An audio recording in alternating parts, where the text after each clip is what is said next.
The Ryen Russillo Show, presented by DraftKings. On today's show, we're packed for you. I have some thoughts on the Big Ten taking on private money and what it means and what it actually solves, more likely what it doesn't solve. We're going to talk with Joey McGuire, the head coach of the Texas Tech Red Raiders, number 5 in the playoff rankings. His path from Texas high school football to coaching in the Power 4, and some love for their Heisman candidate in Lubbock, Jacob Rodriguez, and something that we did on our NBA a good 10 minutes, went a little bit longer. That is our annual NFL quarterbacks and their NBA player comps, and we've got life advice. We're only a few weeks in, and the NBA season is already wild. Stars are going off, rookies are making noise, and the action doesn't stop. DraftKings Sportsbook, an official sports betting partner of the NBA, is where you can get in on all of it. With more markets open for more of the games, DraftKings is live when others aren't. So you're always in the game when it matters most. No wonder it's the number one sports book for live betting. Bet your favorite player props all game long. And don't forget the Emirates NBA Cup is rolling along. Big moments, big matchups, a whole lot on the line. I am loving a couple different things. I know it hurts Ceruti, but that Houston game. Orlando looked so good in the first quarter, but Rockets rolling, heading out on the road. We'll see how it goes with Cleveland. Also excited about maybe a second tier team getting hot late in the year and raising a cup banner. Maybe not a parade. It'll be interesting if we ever get to that point. Somebody wins the NBA Cup and they're like, you know what? We haven't had a lot going on in this city. Why not a parade? And how about the Raptors? Plenty going on in that city. Tough early start. Starting to play some pretty good basketball. Very aggressive. And then you've got Memphis. Don't miss out. Jump in and bet on the action today. New customers bet just $5 and get $200 if your bet wins. Paid in bonus bets. Download the DraftKings Sportsbook app and use the code Ryen, R-Y-E-N. That's code Ryen. Bet $5 and get $200 in bonus bets if your bet wins. In partnership with DraftKings, the crown is yours. Chill. Buy now and get the Russillo hoodie free. Call 1-800. European Theater. The week is the Oregon Duck. We need a big push here.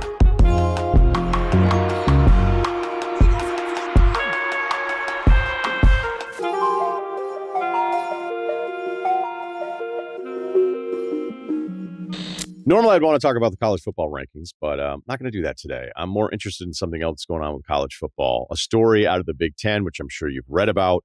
The Big Ten was looking at taking on an investment from UC Investments for $2.4 billion, just cash right in your hand, handed out to all the schools for a 10% stake in the Big Ten moving forward. They would start a new company called Big Ten Media, and all the revenue, sponsorships, obviously the media rights, a big part of this, they would have 10% of it. I don't know if it's a 19th team, and technically the Big Ten's expanded here, but that's not the case. Look, I've bitched about a lot of different stuff, playoff expansion that I hate, conference realignment that I hate even more. Now these imbalanced schedules that we have where schools are having two completely different experiences within its own conference scheduling and all that kind of stuff. But look, it's tough to pass up the cash. However, I would credit Michigan and USC, who both come out publicly and said that they're not for this. So I don't know what that means.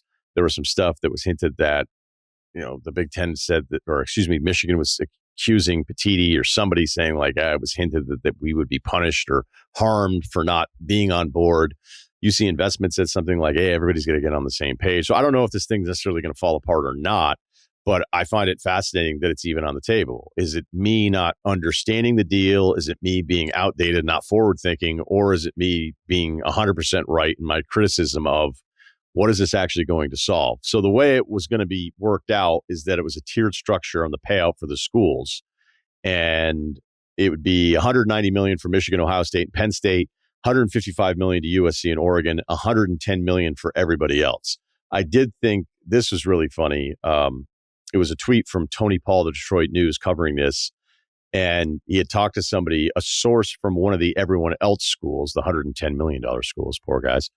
It said, quote, wait, so we're the same as Rutgers? I'll get to Rutgers a little bit later on. So on the investment side, I actually think this is incredibly smart. You're trying to figure out a way to park over $2 billion in investment that has a really nice track record of just expanding revenue that nobody can ever seem to put a projection on that would cap this. I mean, every new TV deal that's announced is like, what did they get? It doesn't have any risk. I mean, sure, okay, fine. You could argue that there's risk in everything, but I don't know. Like, it's like, do you really, like, if you had to invest $2 billion in something right now and you had to be safe with it and you had a track record, a recent track record, especially of just exploding growth, you'd be looking at live rights for sports properties. Let's take a look at some of the numbers. I'm going to focus on the SEC and Big Ten dispersals amongst its members over the years. So going back to 2013, and these numbers are, rough estimates of everything that I was able to put together and looking at all this stuff the last couple of days. 2013, the SEC paid its members $14.6 million per. The Big Ten paid its members $21 million. In the fiscal year of 23 to 24, the SEC paid its schools $53 million because, again, there was a huge bump in the media rights. The Big Ten paid its schools $63 million. The projections for the SEC in 2028, they're saying it's going to be about $100 million per school. The Big Ten, I found a projection for 2027 would be $90 million. So basically, I think it's safe to say in the projections and the growth here that we're looking at these two conferences handing out around $100 million to its members by the end of this decade. The current Big Ten deal is 7 years, $7 billion. If you look at the history of their television deals, you go all the way back to the 90s. It was $10 million for their rights over multiple years. Then from 2007 to 2016, it was $250 million for its rights. From 17 prior to this current deal, it was $430 million for its rights, and now it's at $1 billion per. The SEC had a previous deal of $150 million. The new deal is around $800 million. So the deal prior to this one, and that's on top of ESPN paying $1.3 billion a year for 6 years for the new playoff, which again they want to expand. The reason the Big Ten went to 9 conference games wasn't because of the competition. It was because they could sell it and package it and be like, we have even more. That's why the SEC eventually is going to do this. Because to be able to have, they don't care about the coaches and the ADs and, hey, it's going to be tough for them to make the playoffs. Who cares? Playoffs will just expand them. Don't worry about it. You're going to play the 9th conference game because it's more inventory to be able to sell. Much like the NFL, like you could look at the media rights going up and up and up because of interest and because of the lack of other live properties. But ultimately, it's like, hey, how can we figure out a way to just have more inventory? The NFL is actually restricted somewhat because of the Players Association opposed to these conferences being like, yeah, just, I don't know, expand it. We might have 13 regular season games at some point because there's nothing better than new TV money. So since The Big Short, everyone's favorite term is, basically calling everything a bubble. The guy. It's like he doesn't say anything else about finance other than, I don't know, it feels like a bubble. So sure, we could keep looking at the projections and the growth and be like, okay, the bubble, like it has to be there at some point. But when is it coming for football? I don't know. I wouldn't guess. I wouldn't even predict it. Because even if you pointed to declining ratings and had some sort of dip, the NFL's had dips. Major League Baseball struggled. They just came off record numbers. Basketball's had some things that you can point to and be like, hey, what's going on there? Is this like a declining interest? It's like, well, you don't necessarily have to be growing your ratings every single year. You just have to be the most important live rights thing in town. I mean, the popularity of college football is like, I don't know that it's ever felt like this. And on top of that, when you own these properties, I mean, look at what the NBA's done. Look at what the NFL's done. They're like, even if we have the same number of games, it's not like the NBA is expanding its regular season like the NFL. It's like we have so many people that are in the content game right now. If they want to be relevant, we can sell them a piece of what we have. We don't have to do one deal with one station. Remember how it used to work that way? Like, all right, all the NBA games are on this station, and then there's like the Thursday on TNT.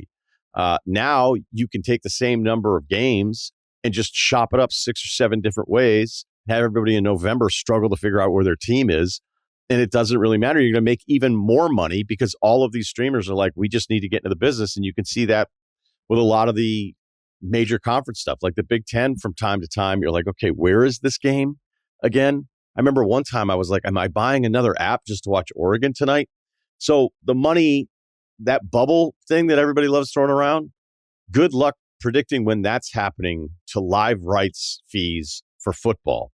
So why would the Big Ten want to give up any of this? Why would they want to give a piece of any of this?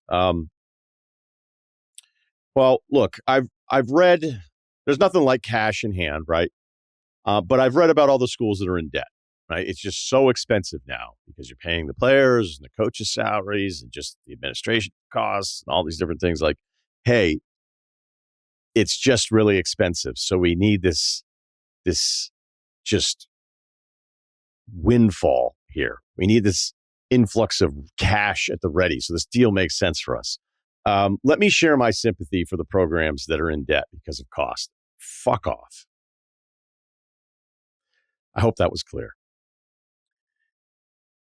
Teams will make the argument that it's like, well, this will help us compete. It's like, no, it's everybody else. You know, all the teams that are at the bottom of the Big Ten that look at this windfall, they're going to be like, yeah, but you know, all the other teams got it. And some of them are getting a lot more than you are.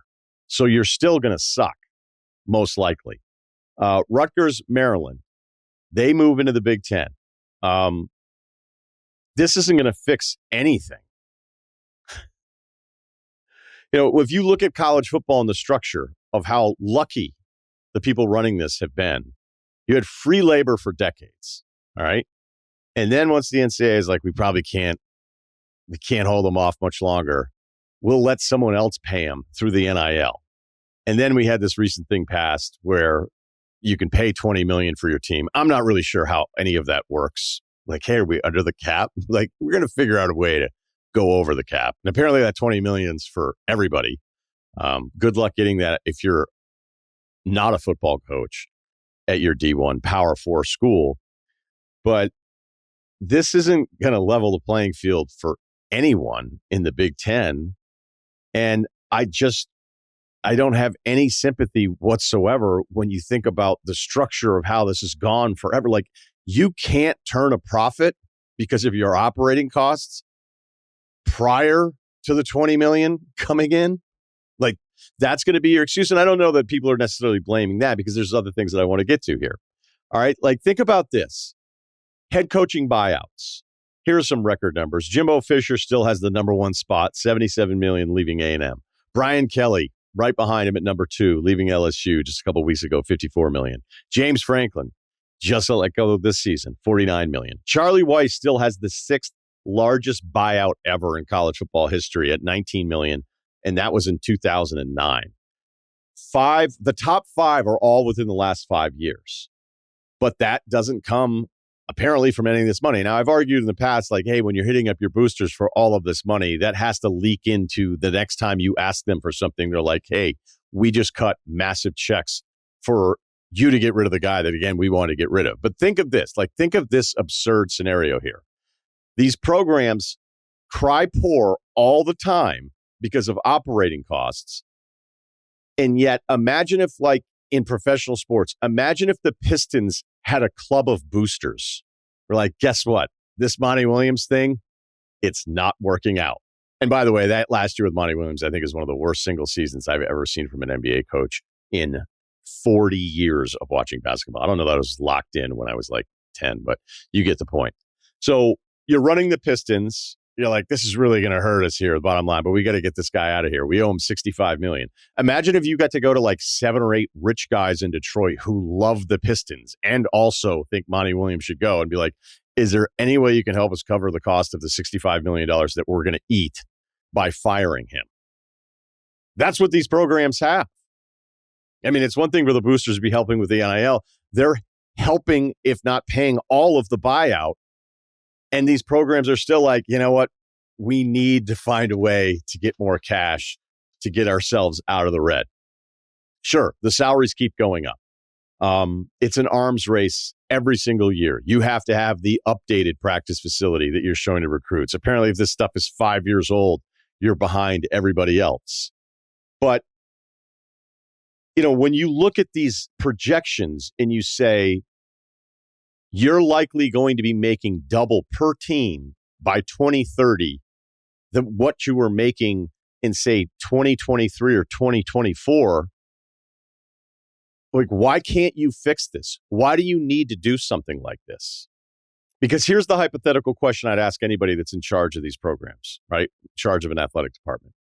Like, if you just humored me and said, give me the imaginary number that you would need each year, okay, for all of your members or whatever, you just pick the one school and be like, give me the imaginary number that you would need to feel like, okay, we're turning a profit and we're in a good place. Because I would suggest if you went to these schools at the end of the teens, 2018, 2019, and said, hey, if in 10 years you're going to be making close to $100 million per program, do you think you'd be able to run an athletic department that is constantly turning a profit? Despite all your expenses, do you think you'd be able to turn a profit? That would have to be a yes. I don't know that anyone expected this, even with the explosion of live rights the last, I would say, 10 plus years. Like, if you had said to these, I don't even know if it's a school president. I don't know if it's just the AD. But if you had said to anybody that's in charge of this stuff, would $100 million do it for you? You'd think they would say yes. But now I don't even know what that imaginary number is, because apparently that's not going to be enough. And that's kind of what drives me crazy about all this stuff. And it reminds me of like the tuition stuff that happens right now in this country, where you look at how much it costs to send a kid to a 4-year college. And you're like, how can it be this expensive? Like, how is that school $75,000 a year? Right. And, sometimes I think about, maybe it's just because I'm a certain age. I'm thinking about my friends, the friend that's done well. He did it the right way, the job right out of school, 401k, 2.5 kids. They can go on a decent vacation. Maybe he's pulling down a couple $100,000. He feels like he's doing it right, but he's making too much. So he's not going to qualify for anything, not going to qualify for any aid. So either he's paying the full boat each year for like 2.5 kids, which seems impossible, even if he put away as much as he could possibly put away, or the kid's going to take out all these different loans. And when you look at this stuff, and again, I was looking at it this morning, if you look at the teacher to student ratio, that's the thing you used to look at when you were looking at schools. Like, oh, we have this many students, we have this many teachers, here's the ratio. I'm like, hey, this place looks like it's ready to go. If you look at the administrative costs of all of these schools now, and some of the absurd ratios, like, you don't have to listen. This isn't even an opinion. Go and look at, over the last few decades, how that number has changed. Be like, why? There's one school that I was looking at that was super prestigious. Their ratio of administrator to student was 1-to-1. You're like, how is that even possible? So you're thinking, is the cost of the product, the 4-year degree, is that become more expensive because the value of that, or has that become more expensive because we've decided it needs to cost that much to cover the cost of all the other stuff that we're doing? It feels the exact same way as college football today. So look, it's a ton of cash. It's upfront. I think it's a great move for UC Investments if they can pull this thing off. I don't know how long they would want to hold the position, what that means. There's plenty of this stuff that I don't understand. What I do know is it feels like no matter what happens, the cash isn't there to solve anything as much as there just to be spent. It's official. The Big Shack is out now. I tried one a few days ago and it lives up to the name. It's a serious burger. 2 Angus beef patties, 3 buns, new secret sauce. It's stacked, balanced, and built the right way. You get everything you expect from Shake Shack. Fresh ingredients, that toasted potato bun, and sauce that pulls the whole thing together for $9.99. It's kind of wild how much burger you're getting, especially one that doesn't taste like typical fast food. It's big, it's fresh, and it's legit one of the best burgers ever. I was at Shake Shack again recently. I'm just on it. I'm just on one right now with the Shack burger. And you know how sometimes just like in society, people can be uninformed and then feel left out and then just create these barriers that don't even exist? There was a kid. He was with his mom. His dad wasn't there. I don't know what's going on. They were pointing at me. The kid was, at least. He was trying to get his mother's attention. And she was like, how come that guy's burger has more size to it? How come there's an extra bun? Why does that sauce look zestier? Mom, how come that man gets to have that burger and we don't? And I knew what was going on. He just assumed I knew somebody. Happens to me a lot. And I was like, wait. I was like, I'm not here to parent. I'm not here to ask for your number. I'm here to educate. And I'm here to tell you that burger's available to you. You just have to order it. I appreciate some of your assumptions, but you can go right back up there and ask for the Shack burger. And you too can have a burger this size, even if you're not even ready for it. There's no rules for you. You just need access and know that it's always there for you. His mother hugged me. It was a little awkward. And he looked at me as they drove away, even in the parking lot. He couldn't stop staring at me, or maybe he was staring at the burger. For $9.99, it's kind of wild how much burger you get. I already said that, but I wanted to say it again. If you've been waiting to see what all the hype's about, today's the day. Go to Shake Shack and order the Big Shack. Sounds familiar? Made different. He's the head coach of the number 5 team in the playoff rankings, Texas Tech Red Raiders, head coach Joey McGuire. Thanks for doing this today. How are you? Great, man. Thanks for having me. So, look, you can probably tell me, the rankings don't mean anything. We have plenty of work to do and all that kind of stuff. But what is the anticipation and kind of reaction when you're sitting around wondering where you guys are going to be placed?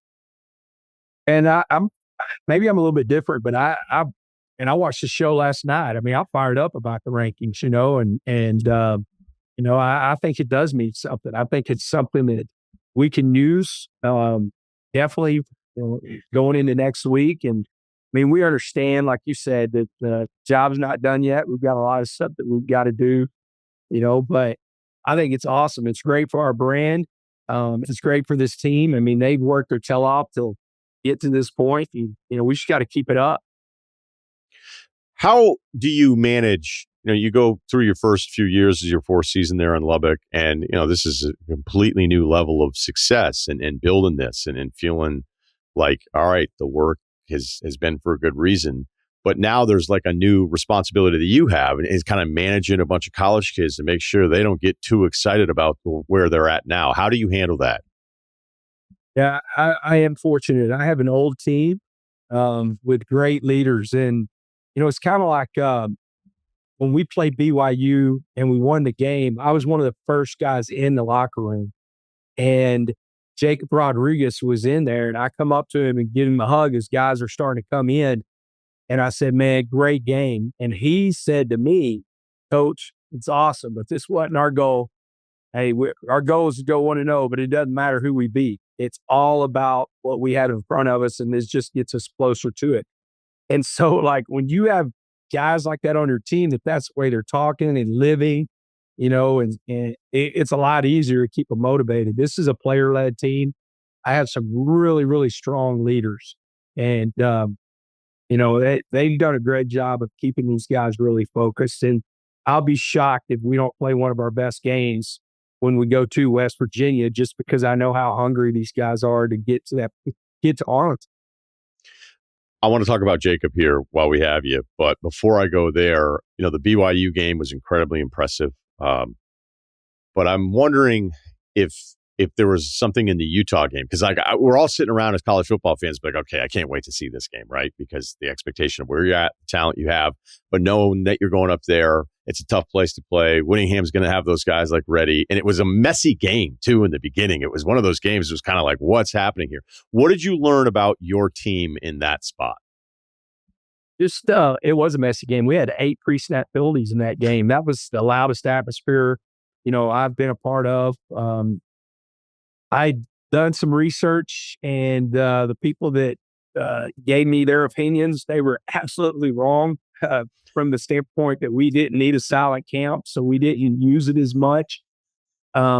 We did change some things at the end, but what I learned was, we're a tough team, because you can't go into Utah and play those guys and not be a tough team. And just because they're so physical, Kyle does such a great job of having those guys prepared. They played great defense, and they want to try to beat you up. And it was a slugfest. It was 2, really physical football teams going at each other. And also through that game, you lose Morton, the starter, and Hammond comes in, who was, a touted recruit. He was looked at by a lot of places. And because Hammond's different, there was maybe a little bit more juice to him. And I know that me and some other college football guys from like a national perspective were like, oh, does does Coach McGuire have like a decision to make here? And I think as I've seen the season play out, like I can understand the trust with Barron, who's been around. He's probably an unheralded guy coming into this year. Was that kind of funny for you and your offensive staff, for those of us on the outside, to wonder if you actually had maybe a good problem at quarterback? Well, it's always a good problem when you have multiple guys that can win. It was really cool to see Will and the response. The majority of his family are from Utah. The majority of his family actually graduated from BYU. So it was a really cool, like he had 40-something people at the game. So it was great for him. Not surprised. He's a different cat, man. He's a redshirt freshman, but it seems like when you talk to him, it's like you're talking to a vet, a 24, 25-year-old football player. I mean, he's really serious about wanting to be good. I was really proud of him, and we needed it. Whenever we lost Barron, it was a close game. I think it was 10-7 at the time, and we needed him to step up and make some big plays. He did. And then Barron gets healthy. He comes back, but at least you have somebody with some experience there.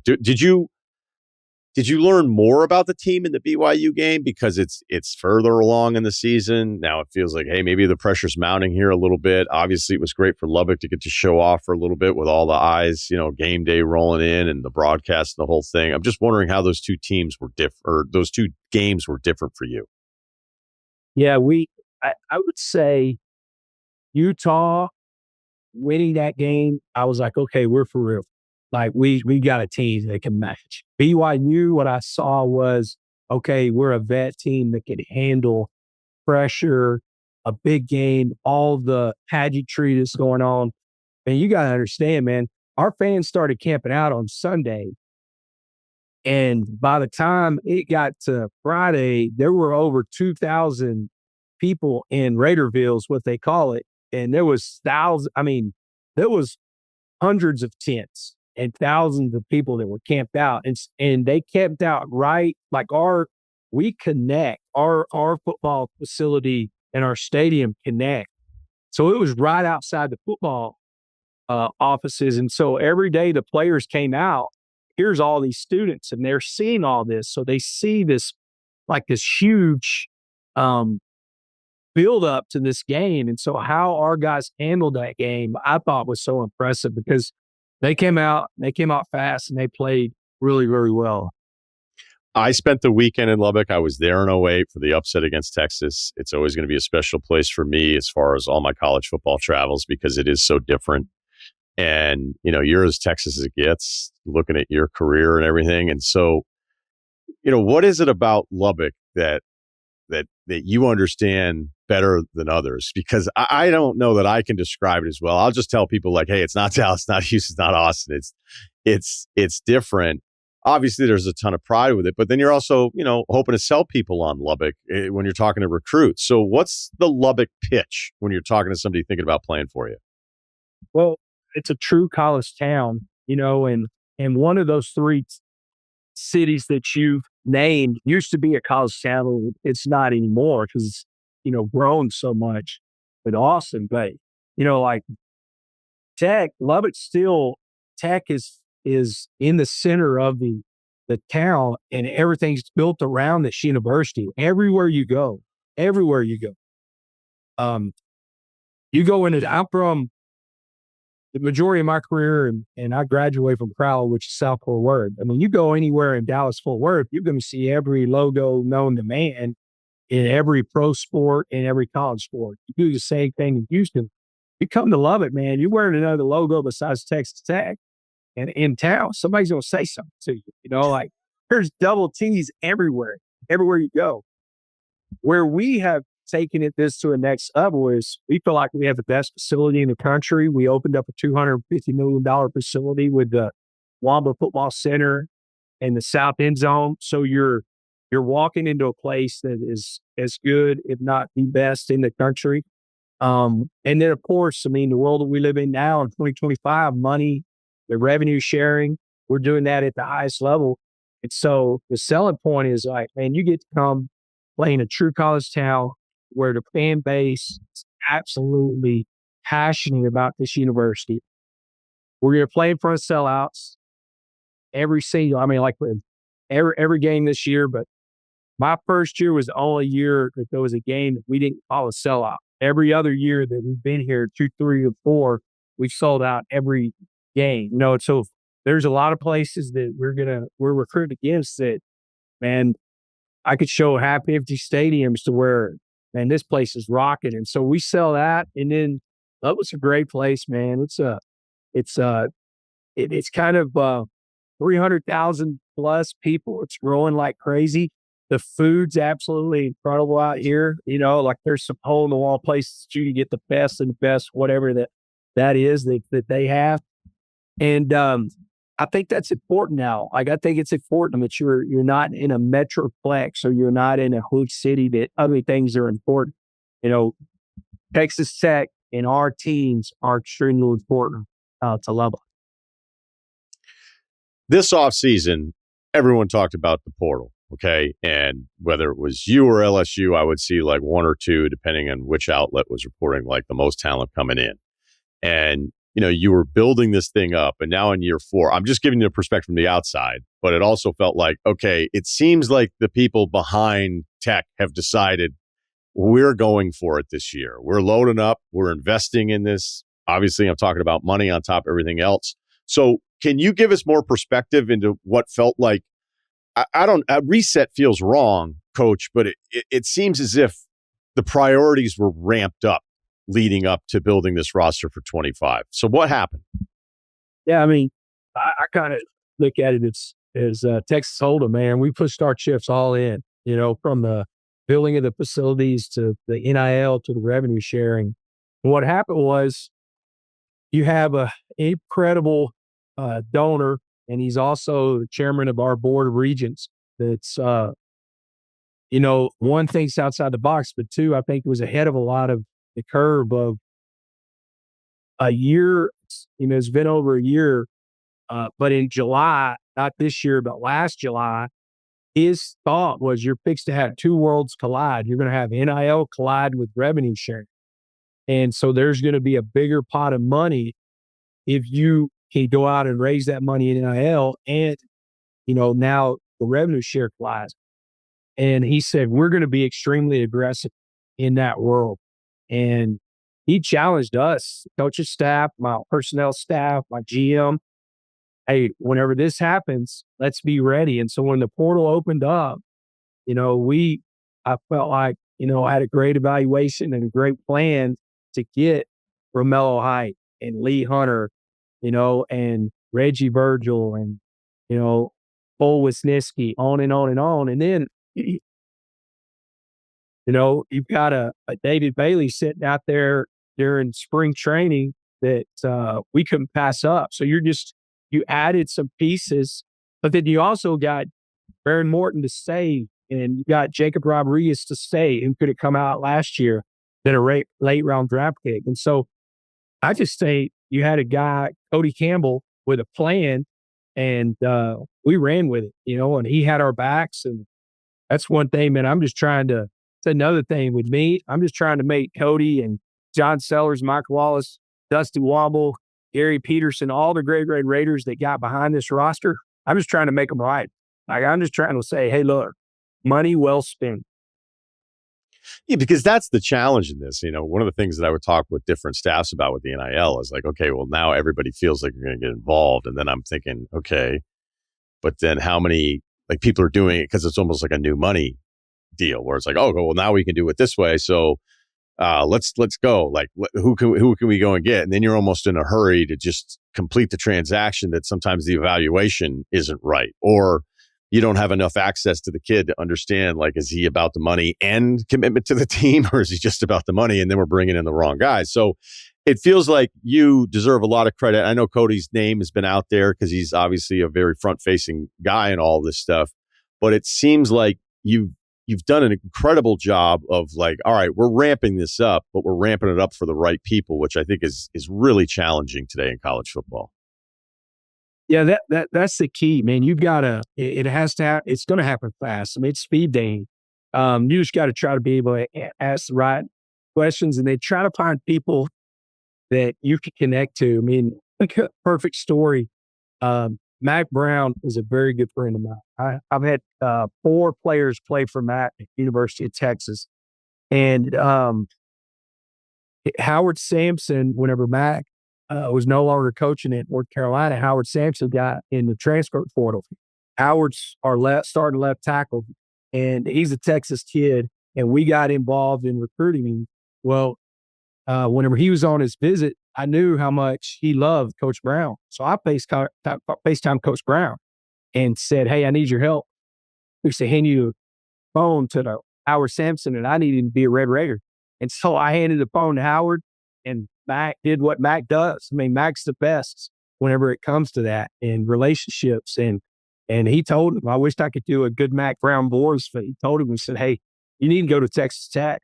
And so, man, we reached out to people that we could connect to. And then the other thing that we really try to figure out is like, Cole Wisniewski, he was at North Dakota State, and at one point he was a captain. I think before he was injured. And so if you're a captain, you've got qualities that we really want on this team. And so we also try to find guys like that have been leaders, at their team of whatever level they play at. I want to talk about your path because you get right into coaching. You're an assistant on a high school staff, and, you're navigating all this stuff. And I'm wondering, like, every one of us daydreams, right? But is this going exactly according to plan, or is this beyond anything you would have expected when you go back to your coaching days in high school? Man, I've absolutely lived the dream for the last 31 years. I was really fortunate. I was hired by Robert Woods. He's a Hall of Famer, in Texas high school football. It's been so sad. If I had to work for him, I wouldn't be able to do this. Matt Rule. If I'm not hired by Matt Rule, I don't feel like I'm here at Texas Tech, and it's been such an incredible ride and a learning experience for everybody that I've worked with. I've taken so much from each person and what we believe in. But it is like sometimes, I still remember, I'm 34 years old. We go 16-0. We won the first state championship, but not just first state championship, the first playoff game that Cedar Hill ever won in the history of their school. They've been playing football since 1932. We win the first playoff game in 2006, win it all. And I'm pinching myself there, and then turn around. We have a great storied run at Cedar Hill, and then Matt Rule hires me. Turn around a really, tough situation at Baylor, and we're playing for the Big 12 championship in 2016. I stay at Baylor. I came in second. It came down to me and David Randall be the head coach at Baylor, and I come in second. It was my son's senior year. He played at Baylor. So I stay. I'm glad that Coach Randall kept me, and I'm a part of the 2021, Big 12 championship. Get hired here, and we're just trying to do that. We're trying to get in that game and win that game. But it's I've been so fortunate to be around great people. That's where I think I've been so lucky to learn from those guys, to get you on that right now. There may be a really obvious answer for this one, and that would just be based on what the coach wants. But when I think about all of these legendary high school coaches, especially a place like Texas where it just matters so much, the difference between that Texas legend who never gets a taste of coaching his own Power 4 program and somebody like you who's winning state titles in a place that hadn't won before, and then you get the call from Rule, and now here you are in the Big 12. It can be a personal preference thing, but for the people that's not a personal preference, what do you think the difference is between a coach like yourself that gets the opportunity and someone else who's always in high school? And just me making the decision cannot promise your life. Lee Weedington, he's the head coach at Allen. I think he's one of the greatest coaches in the country at any level. He could be doing this. There's guys, that have done it. Art Briles, and did it at a high level. Gus Malzahn was a high school coach, has done it at a high level. It's just an opportunity, man. I was, winning and being at the right place. And then timing's everything, because I had an opportunity to go to college football from 2006 to 2016. But I wanted to coach my kids. I wanted to coach my daughter and I wanted to coach my son. And so in 16, whenever I went to Baylor, I just knew at that point, everything was about to change. Like my son wasn't going to be in the locker room. So my son, he grew up under my desk in my coach's office, of being around all the time. So I knew it was going to change. So that was a perfect time for me to make a change if I had that opportunity. And it worked out perfect that I did.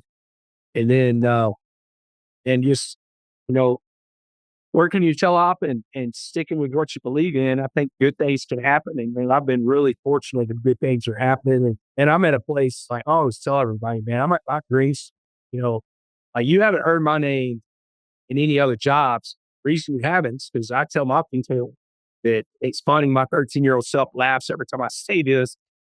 I tell my people that represent me, look, I'm a Red Raider, man. Don't be putting my name in any job or people call you and tell them I'm not interested. I'm here to stay. And I'm just so fortunate to be in that situation. Yeah, I don't know if that's entirely accurate on the rumor side of it. Yeah. because stuff, you yeah. whatever you're doing, you're handling your business. But I mean, it's got to be a compliment. Maybe you don't care. I don't know. I mean, I know that you have to be kind of political about the whole thing, but when you're mentioned with, hey, LSU fans are interested, LSU boosters. So I'm speaking of the rumor side of it, of like your name coming up as a name in the wish list for another program. But how do you handle that? Yeah. It's one of those deals. My guys know, they've heard me say it many times how lucky I am to be in Lubbock. Talking about my players, and there's rumors, but I think there's also like when you hear continuous rumors, people are like fanning that in all different, directions. It could be the fan base, but it's also some of the coaches on their side, and so I think with me, I don't. Our administration knows, my AD knows, Cody Campbell knows, man, I'm a Red Raider, man. I told him whenever I got the job, and I mean it, every day makes it even stronger. But shoot, I hope I don't die anytime soon, but I'll be here until I die. 'Cause I'll never retire. COVID never killed me from the standpoint of not being around the players. So my wife knows that we're going to be doing this for a long time. I want to talk about Jacob Rodriguez, your outstanding linebacker, just to run through the resume here if the people may not know, but you should. He's got, I think, 32 more tackles than anyone else on the defense. He's got 7 forced fumbles on the season. He's got a touchdown on one of those. He's got 4 interceptions that leads your team. And you had him carried in from 2 yards out for a nice touchdown, which I love the post game because I was watching. I've said for a long time, I think the Heisman is one of the least informed voting groups of all time. And they go with the quarterback, which I totally understand the value of the quarterback. But then there's these little moments. So I'm hoping for your sake and Jacob's sake, you keep handing it off to him, because then you'll have a bunch of voters being like, hey, did you see that Gordy Lockbaum going on in Texas there? Like, this is a two-way linebacker. All he needs is like 3 or 4 touchdowns. He's going to be in New York.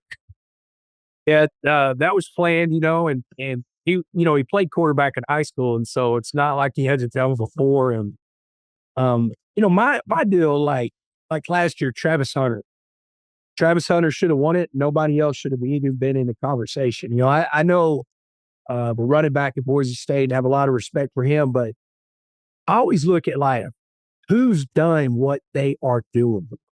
Whenever you look at Ashland, he had an incredible year, but Barry Sanders had done that. What Travis Hunter did last year, there's very few people, if any, that have done that. You'd have to probably go back to the 30s and 40s to find two-way players that were actually doing at the level that Travis is doing it. So whenever I'm looking at it, I think that Ohio State quarterback's having a great year, but he's not having the greatest year of all time. I think the Indiana quarterback was a stud. We played against him as a Cal. He is a stud.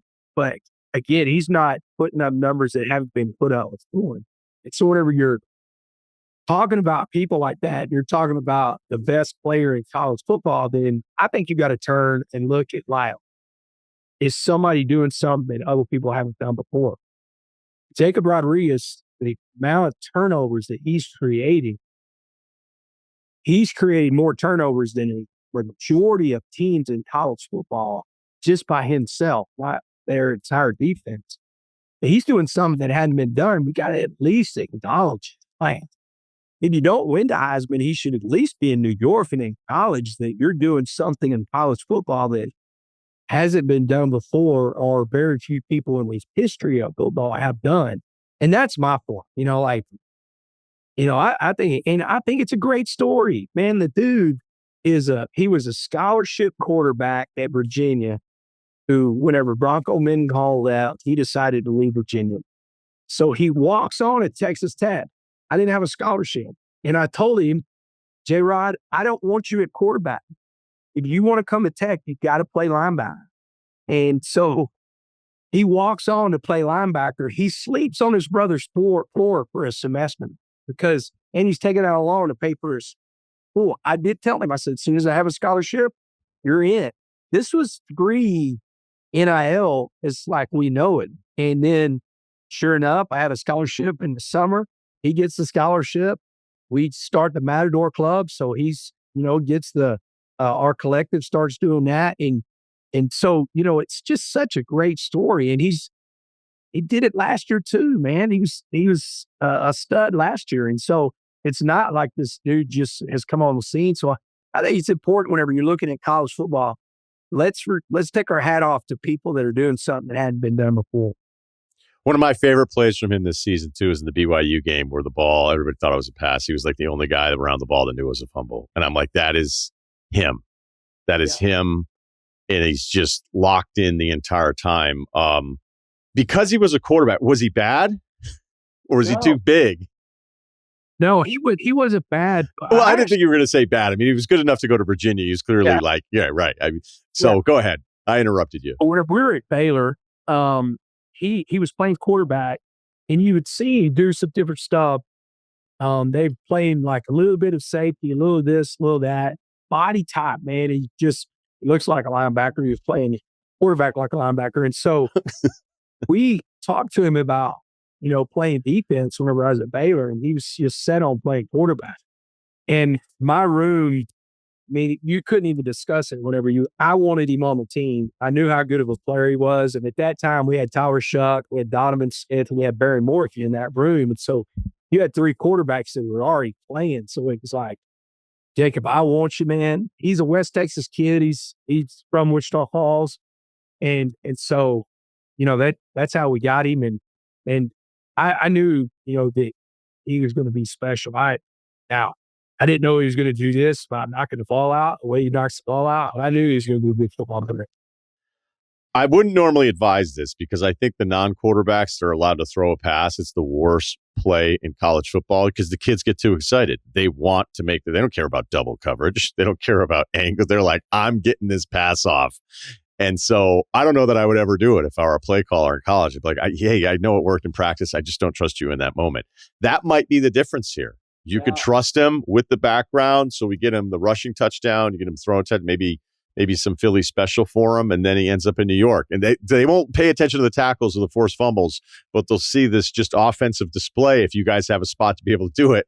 And that'll probably be the thing that gets him enough momentum to end up being a finalist. Yeah, no doubt, man. We've got some stuff in for him. It worked out perfect because he was a little banged up. And I was like, man, I don't know if we want to do the Wildcat stuff. But as the week went on, it felt a lot better. So it really worked out that, he felt good going into the game to where, we could be able to get him, in that spot. We'll have to add some stuff to it. That package will grow throughout the rest of the year and hopefully we'll play for a long time. Well, I hope so too. It's been a lot of fun to see this story and see, your story culminate in a really successful year there in your fourth year. And I'll leave you with this. It's funny because my trip there, we met up with the equipment guys and they let us load up, because we were at the ESPN and they had these super basic, just black Texas Tech shorts. And I just said Texas Tech in white, the bottom left. And they were just simple. They were comfortable. And I wore them so much over those years, just wore them out. And I was in Utah for a game. And I would just, I'd be at the hotel and I'd work out in the basement. I get on the elevator and I get on the elevator with a full elevator full of Utes fans. And I just have my Tech shorts on. And I mean, this is, they just looked at me and went, figures. And I took it as the biggest compliment. I was like, good. I'm like, I'm glad. They weren't into it. They were visibly upset. Utah fans can get real worked up about a lot of stuff, but it was great. And those things disintegrated eventually, but we'll see. Hey, thanks, Coach. And looking forward to seeing how the rest of the season plays out for you. Appreciate you. Thanks for having me on. Rack 'em. 17th annual NFL quarterbacks and their NBA player equivalent. So 17 years of doing this. Probably not true. We got Ceruti with this one, who's going to be involved. He's going to be heavily involved. So Ceruti, the thing that I've loved about this historically is like when you nail one, you're like, this is great. But when you don't, you think years later, you're like, wow, what did I even think? So in the moment, like there's ones that I used to love that I was thinking about now. I'm like, I don't think it works anymore. So it's not just about physical stuff, although there's definitely some physical appearance stuff. It's kind of whatever you want it to be, but you've got to sell it a little bit. So I know you have some that you want to review. Do you want to wait to the end for that one? Yeah, I think you do this year's, and then because I want to see if you have some of the same ones. But there were some doozies last year that I are fantastic. So I think we let you do a fresh slate this year, and then I'll remind you of what happened last year and see if you're still on the same page. Well, because that's the thing is I think they change in the moment. I'm sure that's exactly how I felt. Okay, this one's we're going for it on the first one. Wembanyama, Drake May. Now, let me sell it. Physically, there's just no quarterback we can compare to Wembanyama, even prime Cam Newton. But then again, even the best version of Cam Newton, I don't think you were ever thinking like, hey, will this guy have the belt at quarterback, even though he did have the MVP season. I would say it this way, and that Wembanyama, who not shockingly is hurt now, that was announced as of today of this taping. But the jump from 2 to 3, what we've seen the first few weeks, that I thought people were in a hurry to anoint him as a top 5 guy, certainly top 10 because of defensive impact. But what I saw from him at his best, I'm like, okay, this guy's like easily top 5, and now this is in play for him to be the best player in the league a couple years from now, probably, right? But with that would come resume, playoff experience, that kind of stuff, playoff success. So, look, is Drake May going to be the best quarterback in the NFL? That would still seem unlikely, but he is just off the charts this year. Number 2 in QBR, number 1 in completion percentage, number 1 in yards, number 1 in yards per attempt. There's all sorts of stats that just check every single box. It's not like he has a loaded team around him, which there's a lot of pieces with the Spurs. I think Castle's jumped the second year. Fox just getting back and healthy. Keldon Johnson's been better for him this year. Harper, their top pick, has been hurt, so he hasn't got to play a ton.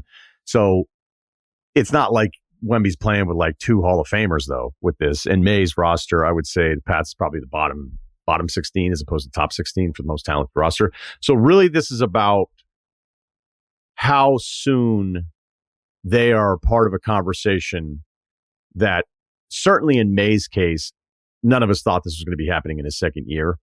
There's more people who thought this was where Wembanyama was supposed to be in his third year, but yeah, I was just a little bit more hesitant. Like I'd want to see a little bit more of it than before people putting together top 5 lists and having him in it this summer before we even saw what he was like at the beginning of this year. Who do you think is the most physically gifted quarterback of all time? And then that's when you go, okay, is it like Elway? Yeah, Elway's in the conversation. I know people will say Cam because of his size, but I don't think as a thrower anybody would compare him to like Aaron Rodgers. Peak Aaron Rodgers, just a thrower of the football, I think is the best thing I've ever seen. But then you combine everything that Elway could do. I mean, Josh Allen might be physically the most gifted guy. Lamar's arm becoming what it's been is probably in that too, just because of the way Lamar can make everybody miss. But I'll keep running through these. All right. I was trying to come up with one for Stafford, and I thought about Kawhi. And it's like, okay, 1 ring. He's going to be thought historically as an all-timer, but it was never necessarily like his league, even though there's an argument in 2019. But again, 2019, the only reason they won the ring is because 2 Hall of Famers and the Warriors went down. But I don't think that's fair to Stafford because now Kawhi just doesn't play. He's not a great partner. Stafford is clearly like the best partner ever and exactly what McVay wants out of a quarterback. So what if we go Durant? I had Stafford? The same thing. Did you really? I did. Yeah, because like Stafford's your favorite quarterback's favorite quarterback, and I feel like Durant is like your Hooper's favorite Hooper, and I think they're likely underrated, but for different reasons. Like they're probably not given the respect that they're due for totally different reasons. Durant is a lot of different off the court things, yada, yada, yada, who he is, yelling at random eggs on Twitter. Yeah, but that's not even that bad. Like in the grand scheme of off the court things, like Durant to be around for this long, there's nothing really. He's not a bad guy. I'm just saying like there's distractions around him that kind of make people not like him or at least respect his game as much. Whereas Stafford, it's more of like he played in Detroit for half his career and like I think I just saw a stat the other day that his record is now above 500 for the first time ever, which is because I've loved Stafford forever. And I'm just so happy he won that one ring because it's like, thank God, like this validates how good this guy is. And now like he might be the MVP this year. And both these guys are older, still playing at the top of their game. So Durant, I thought was because Durant, I think last year we had Rodgers, which also makes sense. But I don't like that one as much now. No. And Durant will take a ton of shit forever historically, unless he wins a ring in Houston, where his rings are going to be devalued by the basketball public, which I completely understand. That would not be the case necessarily for Stafford. I think your Hooper's favorite Hooper, quarterback's favorite quarterback is the perfect way to say this. All right, a little off menu here. Cam Thomas, Shedeur Sanders. All right, they both think they're awesome. Cam's done a little bit more at the professional level, to be fair to Cam. He was also not everybody's, like, he wasn't on the radar for anybody. Restricted free agency. Shedeur's draft day, fall. But the people that like them think they're awesome. Yeah. All right. I don't think we need to add anything to that. Okay. In the past, Lamar was Embiid because there was a significant drop off regular season to the playoffs. Both had an MVP. Lamar in the conversation for best quarterback. Embiid at the time MVP, like in the conversation of, is this guy, like, I never thought he was actually better than Jokic, but he wins the MVP that season. That's fine. And I actually voted for him that year. All right. You regret it, but you voted for him. Yeah. Yeah. Right. Clear. Just to be totally transparent here. So the Lamar Embiid thing worked. It worked. I saw some people after we do this, usually a couple shows will do it, glad everybody's having fun. It was basically like, hey, just make Lamar Harden. But I thought everybody really liked Lamar. And prior to the last couple of years, I still felt like a lot of people really liked Embiid. I don't know that anyone outside of Houston necessarily loved Harden. So there's also a popularity part of this. I don't know if there's an Embiid, but I'll throw it at you. Is Embiid Burrow? Oh, just because of the health thing? And numbers? Man, I just like Burrow's attitude so much more. I just feel like Burrow is a dude. And Embiid, I don't know. I don't know. I don't want to. It's been a tough couple years for Embiid. Yeah, I think that's disrespectful to Burrow. Is Burrow Zion disrespectful? I thought about it, but like Burrow's injury situation isn't because he likes to enjoy New Orleans or Cincinnati. He doesn't like Skyline Chili. Like Burrow's thing feels unfortunate, whereas Zion's thing feels self-inflicted. But I get what you're saying. Like, but the only thing is like Zion was supposed to be this generational whatever guy, and Burrow was kind of like not that. And he just is like, wait, is Burrow now like one of the best quarterbacks? It just sucks that we don't see him play. I didn't have one for Burrow, so I don't have a great one. I'm open. I'm all ears. Burrow Zion is disrespectful. Burrow played in the Super Bowl. Zion has been in the league for 7 years, hasn't played in a playoff game. So that one doesn't work. Maybe there's a little Louisiana top overall pick thing there, but that's a bit of a reach. So I don't know that there's a really perfect one for Embiid like it was in the past because Lamar's approval rating is so much higher than Embiid's is now. How about this one? And this is about the positive side of it. Lamar, Anthony Edwards. So you've got Lamar's last playoff run off of the 24 season. Those games are better. The only other game that he had prior to that was a couple years ago, the Houston game. But the overall numbers regular season to the playoffs, there's still that drop off. But I think we all feel better about Lamar after the last couple playoff games, even though, again, he didn't even make it to the AFC title game.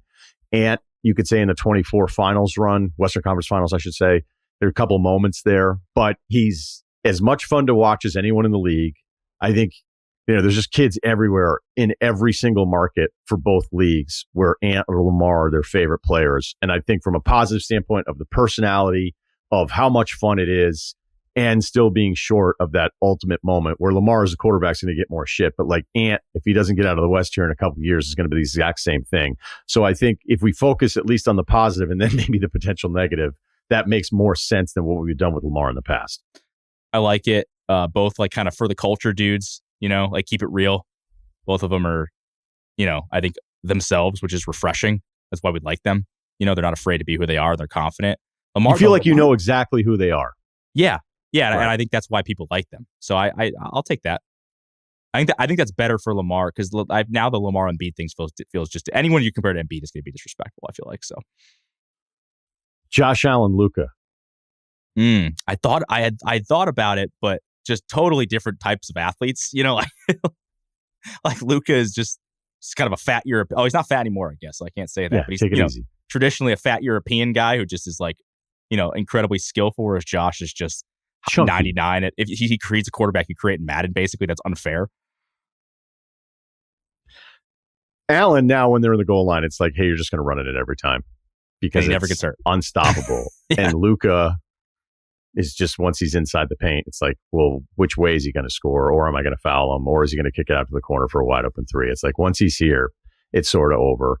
And basically, it's like whether Allen is in the conversation to actually be better than Mahomes right now. Luka, I think at his best, I don't know that I've never had him ahead of Jokic, but there's probably been times where it's Luka or Giannis for me. There's a chance he could be the best player in the league still because he's still so young. Allen certainly has a chance. I'm sure plenty of people believe right now, and the stats would back you up, that Allen is actually better than Mahomes. They weren't saying that after the Miami game. But anyway, I think that one. I think that one makes sense if you're thinking about, does this person or this player in this case have the chance to be the single best player in their respective league, and yet they don't have that ultimate prize, but they've gotten really, really close. You know what it is too? I feel like is, and the reason I'm thinking about it, I like it more in their sport. I mean, you could probably say Jokic on this, but I think Jokic's like surroundings are mostly better than what Luke has had in his career. I think those guys, like as far as they just take their team as far as they could physically go, basically. Whereas like I think Mahomes, he has Andy Reid and help. Like Lamar's got a good organization. Has had a decent team around him.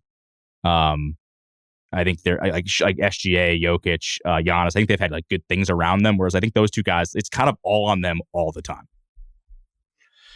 Yeah, I think there's another good part of that. I mean, when you start watching Allen's receivers here, I mean, Shakir's a nice receiver, but I mean, Gabe Davis is back. Yeah, I mean, this isn't loaded, and it's not like Luka has had a loaded team around him. Although you could argue the style of play that he has, that really you just need defensive rim runners and then shooters all around him. You can't have another dominant on-ball guy. Although, look, Kyrie was terrific for them for the most part up until the NBA Finals. Okay, what else we got? How about Baker Mayfield, Jalen Brunson? I had Donovan Mitchell, but it's kind of a similar thing. Yeah, guy who kind of is overachieved, smaller. I kind of like Donovan. Are we Mitchell's guilty of just small? Yeah, probably the guard. Okay, but I think there's more to that. I mean, Brunson's start to his career is certainly better than Baker's. Baker's on his 8th head coach here, all right? But he's settled in, and with a new team, his fan base appreciates him so much, even though it's like, look, they had Brady. Brunson, the same exact thing, and it's so much fun. But you could, if you were going to touch on the net, it's like, this is awesome, but there might be a ceiling that's a little bit lower than we'd like to admit. I think that's fair. Yeah, like he was in the MVP, Baker being in the MVP conversation like 3-4 weeks in, and now it's like really sort of cooled off. But then again, like he's lost a lot of the offensive weapons, so who knows? I think yours is probably slightly better. But as I think I enjoy watching Donovan Mitchell play, and I enjoy watching Baker play. I think that's why I put them together. I don't really love Jalen as much. He's kind of a foul hunter. He's a tough watch, actually, if you really get into it. Sorry, Knicks fans. Wow. Yeah. Okay. There is no quarterback. He's a wide receiver. You have one? I do have Ja. I think it's Kyler. Mostly because I think both teams kind of just not so secretly are done with them. And there's a lot of feelers. Like, did he get quietly benched? He gets put on IR. Like, Ja's been in trade rumors. Like, who even wants him? What's his value? I think both guys are really talented. Like, I'll say it. Like, 3-4 years ago, like, I think it was his first or second year, I was all in on Kyler. I loved Kyler. And now I'm embarrassed to say that out loud. But And the same thing with Ja. Like it's just like, oh wait, I used to love this dude, and now he's a huge pain in the ass. So I feel like, but it's mostly because I feel like both teams don't want them anymore, and they're kind of good, but not really. But their trade value is probably not much. So add them together. Kyler was always the Trey one, but I actually think that's unfair to Trey now. Mhm. Even if you can make the argument, hey, the Hawks are now Better. We'll see how this goes, but Yeah. there's definitely more and more of the Hawks are better without Trey. Your offense isn't as good. Your late shot clock options are not as good. Your defense is definitely better. Arizona's said we're done. So Memphis hasn't said that about Ja. Atlanta's never going to say it, but we'll see what happens if they don't offer him the full max, which, could stay. I mean, hey, we still want to stay in business with you. We just don't want to pay you that much. I don't think Trey's going to love that. So, yeah, I'm with you. I think Ja is better. The Kyler Trey thing worked better years prior, but now it feels disrespectful to Trey. So, Ja works out better. Anthony Bennett, Anthony Richardson. I had Ben Simmons for Anthony Richardson. That works. Not good either way. What about Dylan Gabriel, Reed Shepard? I don't even know what that is. Like the how did they get here guy? Is Reed's this a a top make-a-wish pick. situation? No, Reed was. Yep. Listen, Reed's been playing really well, so I'm happy for That's him. not a good one. How about this one? How about JJ McCarthy, Jonathan Kuminga? I couldn't think of one for McCarthy. Like guy It's too soon. Yeah, but who was just like, oh, I don't know. Like I think Scoot is a decent one where it's like, hey, you watch him for like a really short sample size, you go, oh boy, this might be bad. Hey, I know take it easy. I know Scoot's kind of turned it around, but it's like, who's the guy who like 3 games in, you're like, uh-oh, this might be a mess. Rookie year Scoot is a really good one for JJ. Because there's some Like of us that are totally just- lost. Yeah. Like, what's going on here, buddy?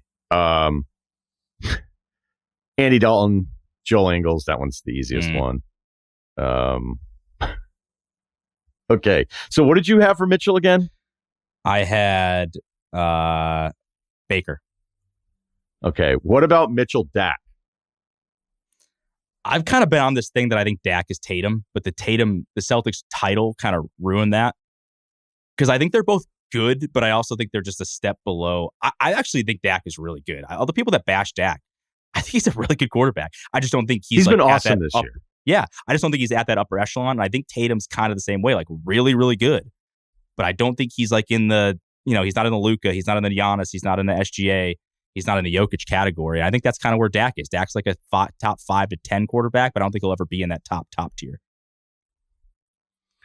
Donovan Mitchell's 7th all-time points per game in the playoffs.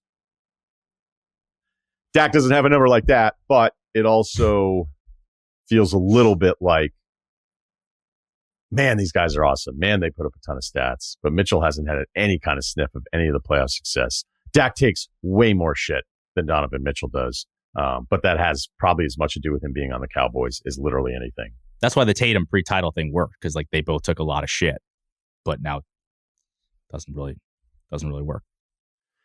Kyle's chiming in. He wants to know who Jacoby Brissett is. You mean like the record setter for most completions in a game? Who's like is it? Oh, that's disrespectful. Scott I'm not gonna Skiles? say that. Wow, yeah. Who's like a random outlier stat guy? That's probably it. Double checking Who's the most here. obscure guy to score 50 in a game? Scott Skiles had 30 assists in a game in 1990. Yeah, Magic. What's up? Yeah. I'm trying to think. There's one guy I'm thinking of who scored 50 and like he was just not. It was like recently too, and it was completely out of nowhere. I don't know. It'll come to me. Not Cat. Okay. I kind of like Jacoby Brissett. It's not terrible.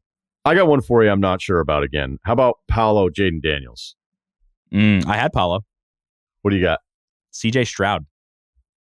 Awesome, I think- but not supported. I think Yeah, but first Orlando's year. Orlando's way better than Houston. Okay, I think my logic is, and maybe Magic fans won't like this. I'm sorry. I still am a believer in Paulo, but I think first year CJ and Paulo, you're like, whoa, this guy could be like the next thing. And since then, it hasn't been as awesome. And I think there's a lot of question marks around. Like, I think CJ's good. I just think there's a lot there's a lot of shit around him, and I don't really know how to explain it. The offensive coordinator was kind of weird. The offensive line's terrible. I think Paulo, like it's is he efficient? This and that. For that second season when he led the entire Magic team in a 7-game series against the Cavs in points, rebounds, assists. Like as a second-year guy, that's unbelievable. But I think from the high of what their first year was to where they are now, I think the general public is a little bit disappointed in both of them, even though I think they're still both really good. Okay, last one for the active guys right now. This might be my favorite one. Jalen Hurts, Draymond Green. Let it sink in. Does little things, winning moments, but you're on his own. What is he really? I think it's, hey, we probably could have won this. Thanks for everything, but we probably could have won. Draymond probably, I don't know, prime Draymond, his playmaking, the defense. I mean, the guy's still running around there fucking chasing Wemby and battling the entire time. So if you had to ask me, who meant more to their team, Draymond, where I think there's 15 quarterbacks that could start for the Eagles and have won a Super Bowl last year. But there's something, I think you're right on it. There's something uniquely specific that works with Jalen and the tush push and the way they run the ball, and that whole thing just kind of works, right? It's yes, if he was on the, pick another team, it wouldn't work because they wouldn't run the offense that they do. And the same way that Draymond, playing center, not a lot of teams back in the day would have made that work or done that. And uniquely, they both fit their teams perfectly. And it's really hard to judge that guy in the greater league, circumstance. Yeah, death lineup. Everybody's freaking out. Everybody starts going small, trying to pretend they can do the exact same thing. And it's well, you can't. You can't. So maybe it's not 15 quarterbacks. Maybe it's 14. I got a few more. I'll throw at you quickly. Sam Darnold, Josh Giddey. I feel like you just picked two young white guys. Well, one's Australian. I mean, it's not whatever. Yeah. No. I just think sell me. Both were highly thought of in the draft process. Didn't really work out for various reasons along the way, and then they've kind of found their home and are now really, really good. Yeah, I was trying to think of a Darnold one, but I was attacking it differently, being who is the media darling that is not playing? Because the media darling's Herbert, but he plays. So for Darnold, it's everybody was man, if you could just get a couple starts with the Niners and look out if, and everybody just was holding out hope. And then he has that Vikings year. He's bounced around more. So obviously Giddey's only changed teams once, but it's been so good at the new stop. There's a real moment of is this real? I think it's real. I think both of them are real. I just think your ceiling is not as high as maybe you would like it to be, but they're both good players now. When it was what is this guy? Is he even in, Yeah. I think we all knew Giddey was more of a circumstance thing, whereas Darnold was is he the seeing ghost thing? I thought his career was over. And it's just, I'm happy for both guys, and there you go. This one you're not going to like. Yeah. Caleb. I had LaMelo. Ugh. That hurts. Only because that hurts so much. I think they're both spectacular at certain things, and they are league pass, whatever the NFL red zone darlings. When Caleb's running around, it's unbelievable. But can they do the simple things right? Can they just do the little things that win games? And I know the Bears are 7-3, but I kind of feel like we all think that's smoke and mirrors. I think both guys are incredibly talented. I'm just not sure what it means and how what the winning ceiling is on that. Yeah, it really dawned on me the last few weeks with Caleb. Really locking into it where, everybody knows how much I liked him coming out of the draft. I don't need to revisit this. Maybe it's just a YouTube audience. Maybe you're watching somewhere in South Korea, but I liked him. And then it's okay, a bad year, and then it's a new system and we'll see what happens. And then I finally figured it out, after 4 or 5 weeks of watching it. I was he does not take the simple drop and let it rip on the read. There's no way these guys are that covered that many times. You can't, I don't think you can play the way he's playing this year, despite them winning and having these big time moments. And I know Orlovsky called him a problem solver on TV, but I really feel like that's playing the results of just, hey, they keep winning. So we have to figure out a way to be positive about him. He was not good at all in that Minnesota game, which was just yesterday, the taping of this, but he needs to figure some stuff out where LaMelo, like LaMelo gets benched by Charles Lee. So he did last year. He was hurt a bunch of games this year. We'll see what happens. Maybe they're just being delicate with him. That one stings. I know. I didn't want to do that to you, but yeah, that's all right though. It's about the content, not feelings. One more funny one. Jackson Dart, VJ Edgecombe. Just electric to watch. Rookies. Better than you expected, maybe. I don't know. Yeah, all right. I like that one. But the Giants, I don't know. It's like the Giants knew that, and Philly has this disastrous year where they thought they were going to be competing for a championship. At least that's what they were selling right before the season broke in 24. And then it's like, no, you're actually going to end up with like a top 5 pick and they get Edgecombe. And it's just, it's ridiculous. But the 26th draft could be really ridiculous with some of the guys that get assigned to some of these teams that have other teams' picks. All right, let's review then. What did we have from last year? Give me three. Last year, we went over a couple of them. You had Caleb as Scoot. That's probably because I liked both of them so much. Yeah. But it was a rough start and held out hope. Yeah. This one was unbelievable. Anthony Richardson, early Giannis was your comp. Okay, but remember early Giannis. Early Giannis, I mean, it sounds horrible now, but early Giannis wasn't necessarily good at basketball. He just had these physically gifted moments where like, oh my God. And then he develops into, at one point, the best player in the world. Richardson, somebody had the clip going the other day. That bomb that he hits to the end zone from like 60 yards out, and he's actually being hit. So he's like moved off of his spot, and it's almost all arm.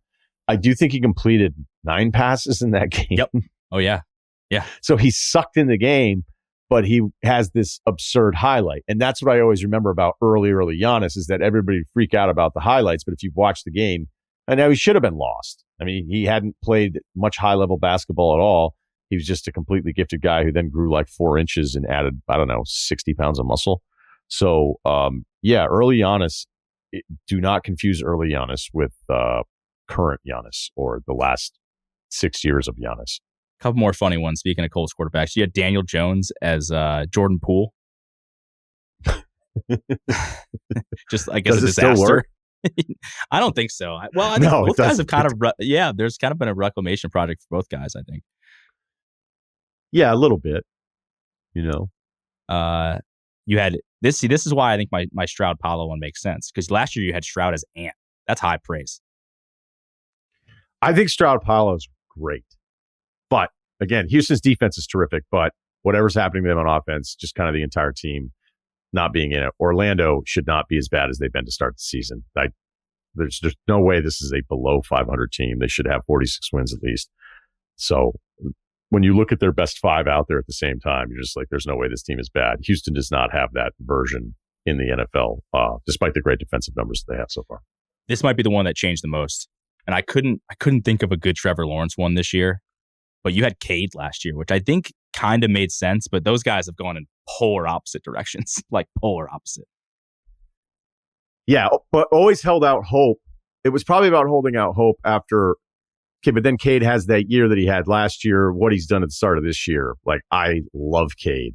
Yep. And this was a give up on Trevor Lawrence season where I just went, I don't know. I think I'm out. Watch. Yeah.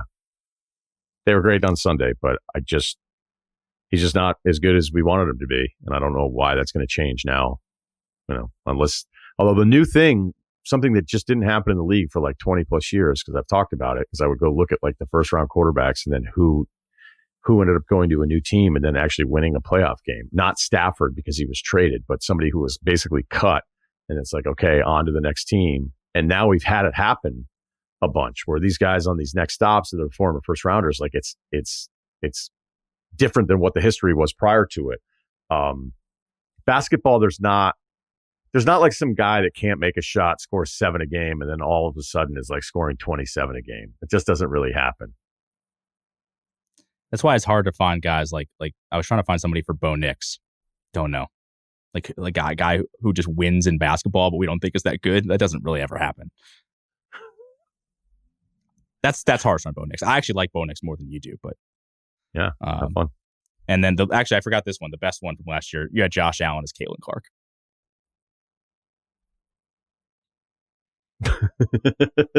I forgot about that one.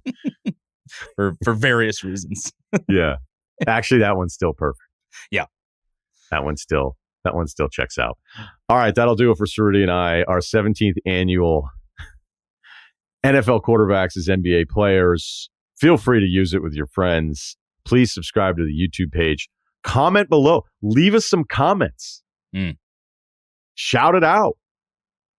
Sound off in the comments. Listen. Yeah. Sound off in the comments. Tell us what we got wrong. We're open to it. The Alliance marches on. We've got some basketball plays for you from our good friends at DraftKings. All right, Ceruti, run it down for us because we had a shot at the king of the court. We're trying to go 3-0 to start the year, but that was asking a lot. It was. You hit your first one. Kyle hit the second one. We went 0 for 3. Well, obviously we lost because the only one winner. Luka did win last night. We didn't. Luka was kind of like the obvious choice, and none of us kind of took bait on that. You had Jalen. Kyle had Cade, and I took Devin Booker. I don't think any of them really. Cade didn't have a bad night, but didn't come really close. So there are times when Luka's going to win, Jokic is going to win, the favorite's going to win. We like to go a little off the radar, so not a win there, but I feel like our strategy is still sound. Yeah, I mean, the thing is, one of the three of us have to take the obvious one. I like Jalen in that Nets matchup because that Nets team is just a disaster. He did go off, but you still need like the 8 boards, 8 assists to really have a chance to win this whole thing. All right, so the Alliance, 3 picks tonight, NBA. We do whatever we want. So what do we got? Good news is we did hit the Alliance last week, kind of with an asterisk. Magic covered, Kalkbrenner, 6 rebounds. Apollo out in the second quarter, I believe. DraftKings refunded that bet. So technically it was only 2 of the 3 legs, but it did count. So we did hit the Alliance last week. This week, I'll start off. I'm going to take Norman Powell. I love Norman Powell. We had him on the pod in the past. He's been on fire this month. I think he's averaging like 26, 27 points. His over is 22.5 against the Warriors on a back-to-back at home. Norman Powell over 22.5 points. Okay. All right. Seems doable. This is going to be my last Kalkbrenner one for a while, but just watching that new Creighton without him, it's been a struggle. But this one, the odds change on this. I'm still sticking with it. It was much better before, but Ryen Kalkbrenner, 2 cock blocks or more is minus 200. The odds just lowered, but I'm sticking with it. This will probably be my last Kalkbrenner play. I feel like if he keeps hitting for 25, if you keep hitting bets with him, you got to keep riding it though. Like, yeah, you got to ride the Kalkbrenner. You got to ride the cock until it's done. All right, that was too far. All right. How about my Raptors? 9-5 after a 1-4 start. So they were 1-4, 9-5. Just said that. Looking for a little revenge against Philadelphia. The only game that they have lost during this stretch where they lost by 10 at their place. Top 10 offense, I believe. They're 9th in offense. I think they're 12th in defense. 12th in defense. And the other thing that I was looking at with the Sixers was that absurd start. A lot of it had to do with the 3-point differential on what they were shooting, what their opponents were shooting. I think it was like 9. It's already dropped significantly. It's only plus 2.9% on that one. So I think there's been a bit of a correction there on some of this early season stuff. Some of it's schedule stuff. But look, that team started 4-0 and they're 4-5 in their last 9. So I'll lay the 1.5 here with the Raptors. You want details? Fine. I drive a Ferrari 355 Cabriolet. What's up? I have a ridiculous house in the South Fork. I have every toy you can possibly imagine. And best of all, kids, I am liquid. So, now you know what's possible. Let me tell you what's required. Life advice, lifeadvicerr@gmail.com. We have Kyle and Steve. Hello, boys. What's up? What's up? I saw you doing this earlier with your open, and I was like, I'm not changing out of my black t-shirt. Not doing it. We're just going to be both wearing black tees today. Love that. Damn. Oh, wait. Nah, I didn't want to do that. That's What do you mean? Stupid. What? I don't think we're supposed to do that. You don't think we're supposed to do what? Put up the fist? Yeah. No? Why? I guess there's different things the fist could mean. I don't know. You know what it is? It's Bill Murray from Rushmore. That's what it's always been. I don't care what people do it now. Okay. Bill Murray at the end of Rushmore, at the end of the play, because he had been in the shit. when he gets up and he holds up his fist, but he doesn't go too high with it. He kind of keeps it like just below eye level. Okay. Unbelievable. Like me and my buddies that loved So Rushmore not when it Jesse first Owens. came. That's different. It's high. Oh, okay. We were talking black T-shirts, so it's just an unfortunate context, Anyway, let's go ahead. What did you? Wait a minute, Jesse Owens? Are you sure you're right about that? Are you thinking about Yeah, a different I'm pretty Olympics? I'm not sure. Sure. I think I'm right. I don't know. Eh. We're treading in waters that we probably don't belong in. So Well, here's the thing. I'm a big intent guy. Yep. My intent Everyone deserves is- grace. always Rushmore, Bill Murray. Yes. what are we doing right now? I don't even know. I don't What a even know. start. Yeah. Good shirts though. Yeah. Like this. Didn't get the memo. Bummer. I don't know about you. Yeah, you and a black tee, gold chain. God, Kyle, if you could sell that to Ceruti, who knows? All right. We got an update on the 3-hair girl. Mm-hmm. Remember the 3 Yep. just long hairs? That's on a the nice torso? way of describing her. Well, I figured, that way everybody would immediately Yeah. know what was going on. This is the guy that had to deal with several hairs, 2 to 3 hairs that were on the each chest side region. of his new girlfriend. Went with Ceruti's advice and opted to not say anything. They are now gone. All caps. I repeat, the Hell several yeah. hairs are gone. Not sure if it was a test or maybe she happened to notice finally for herself and remove them. A win for the good guys, you might say. Thanks, Ceruti. Now you got to wonder if someone else told her. What does that mean? I'm just kidding. Just joking. This was exactly the right way life advice. Just planting seeds. This is Goddamn. this is the way life advice is supposed to work. Incredible. Back away from the You've ever ledge. seen. It might all work out. And guess what? But we've all been through. I mean, dudes go. You ever? I forget if we talked about this the first time. But you ever you get that one you're like, how do I have a 2-inch hair on my neck? Like, how did I not see this? And they just happen out of nowhere. You pluck it out. It's like nobody told me this. And maybe that's this situation. She just didn't know. It was kind of like one of those one-off things because they don't really grow back that way. They're just kind of random. So show her some grace, as Kyle said earlier about about the fist situation. Yeah. All right. Yeah. Perfect. Okay. Let's see here. Hey, lads, new listener here. Happy to have you at Barstool. Thank you. Happy to be here. Nice. 6 foot, 165. Player comp, Steve Nash in my college days. More white chocolate roll adult league nowadays. That's pretty good. Both of them are good. My roommate won't stop talking about his ex, and it's ruining our relationship. Wait, how old is this guy again? I've lived with my friend for about 3 years now. Sadly, the relationship has gradually shifted to a point where I dread being around him. First year was great. We're all going out, enjoying our 20s, living the we're adults, but not really lifestyle. It's a great lifestyle. Then he started having girl problems. Here's the problem. Or here's the pattern. He meets a girl, falls completely in love. We rarely see him. He refuses to commit to said girl. She breaks up with him. He tries to get her back and becomes insufferable. Italics. And when I say insufferable, I mean, he'll hear us in the living room, wander out, plop down next to us and start dramatically sighing until someone inevitably asks what's wrong. What's up, dude? Oh, man. That's crazy. Doesn't that It's like, suck? That's not usually what dudes do. And They it's a just kinda cycle. Suppress it. It's a And- cycle. So he knows what point he's currently at and how he's got probably a long road ahead of him. Do you know how much you suck as a guy? To be like, Yeah. well, maybe it's time I go into the living room, sit down, sigh dramatically so people pay attention to me and they can learn how bummed out I am. So whatever vibe is in the room, I will destroy. Yep. Let me get a shirt. A black shirt. Nice. Okay. My God. That's so funny.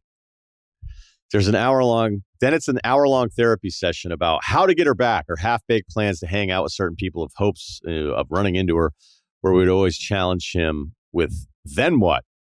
We've given decent advice, but he never listens. He calls everyone else he has involved until they tell him what he wants to hear, which validates his scheme. The cycle's repeated a few times now. And the most recent girl took him back. He made her his entire personality. We never saw him. Then she dumped him again. And now we're back to the nightly sighing sessions and him sharing the advice he's received from Chat GPT. Oh, that's what you want. Jesus. It's bleak. Neither of us can take it anymore. Every hangout turns into a therapy session. Every conversation goes back to himself about the ex. Do we sit him down and tell him we literally cannot keep doing this? Calling him out for only trying to interact or act interested in our friendship when he is trying to talk about his problems, or is it just part of the unspoken roommate-friend contract that you absorb their heartbreak until they move on? No, dude, the contract has expired. This sucks. Well, he knows what he's doing with the size, so I'm wondering if you could do a little like in the same sort of ilk back to him. It's like he's size, turn up the TV 2 notches.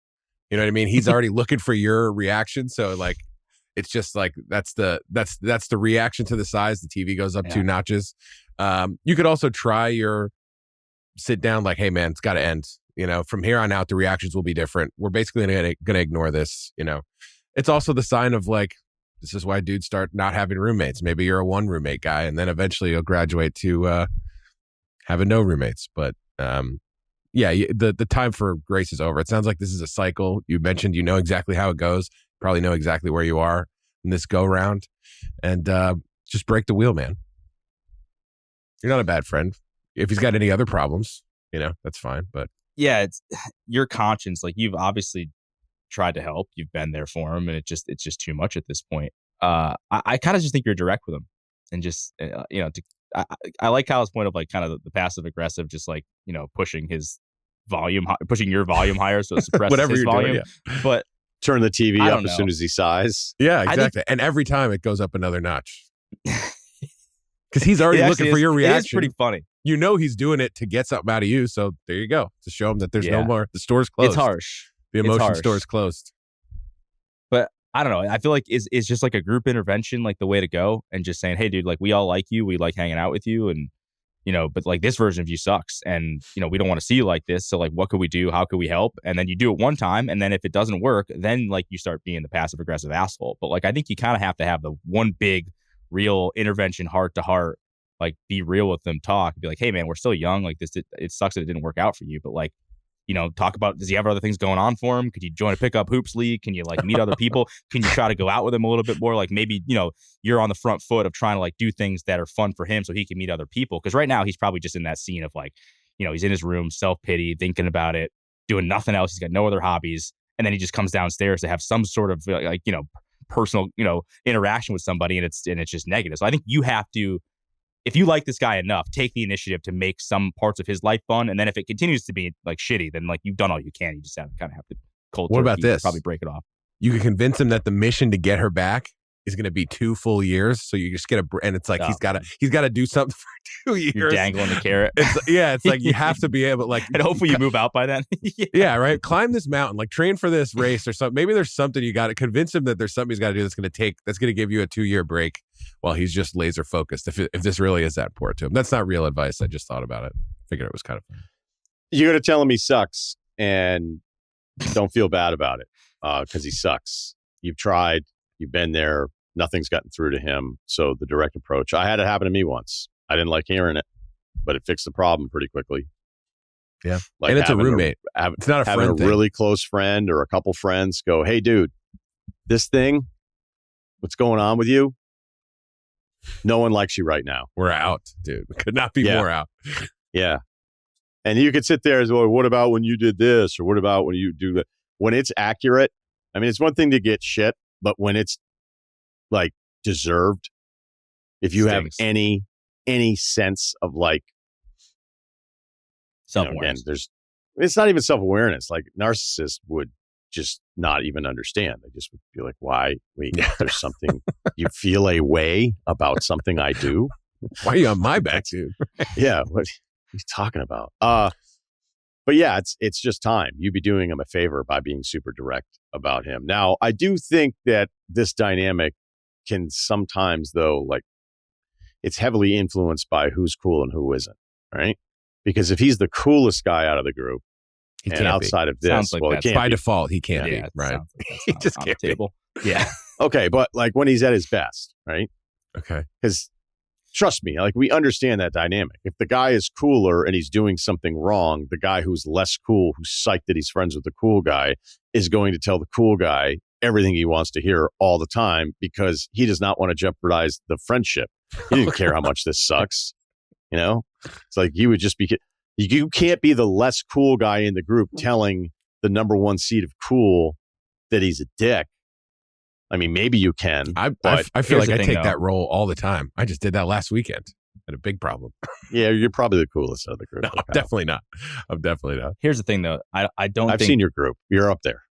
I would. That was the LA group. Come on. The LA group is taking some shots on the spot. I'm sorry.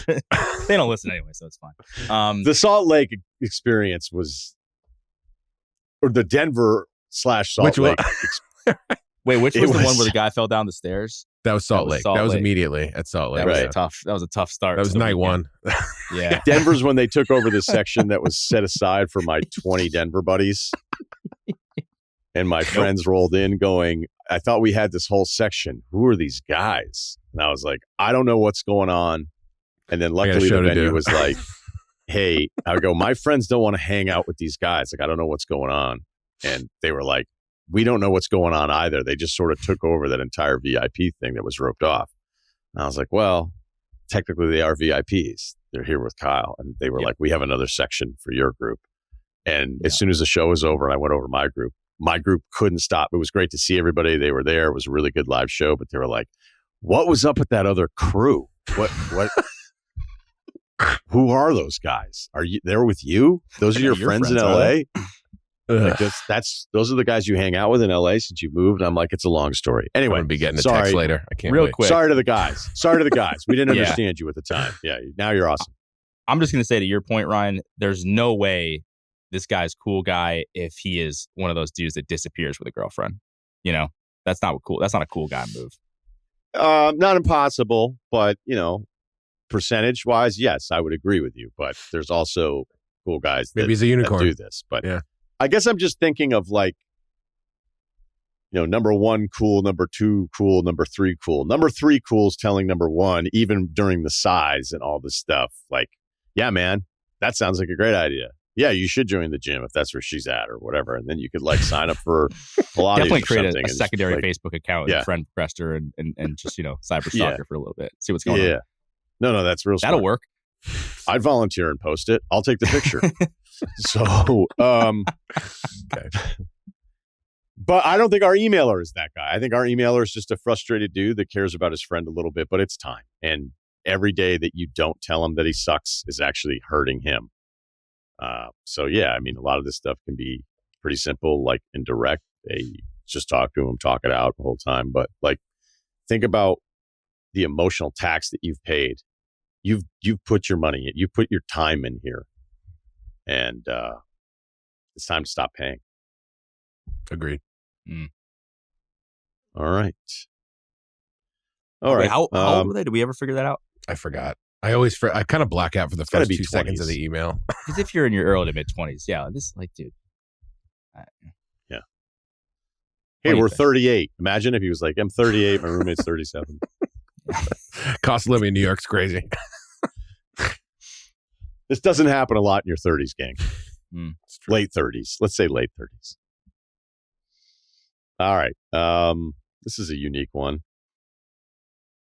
NBA comp Rony Turioff, Mark Madsen, undersized center who can grab you a rebound, but mainly just a vibes guy who's happy to be there. I hated Turioff in college, and then I learned to appreciate him, and then I just kind of was like, I can win with a guy like that on my team. Yeah.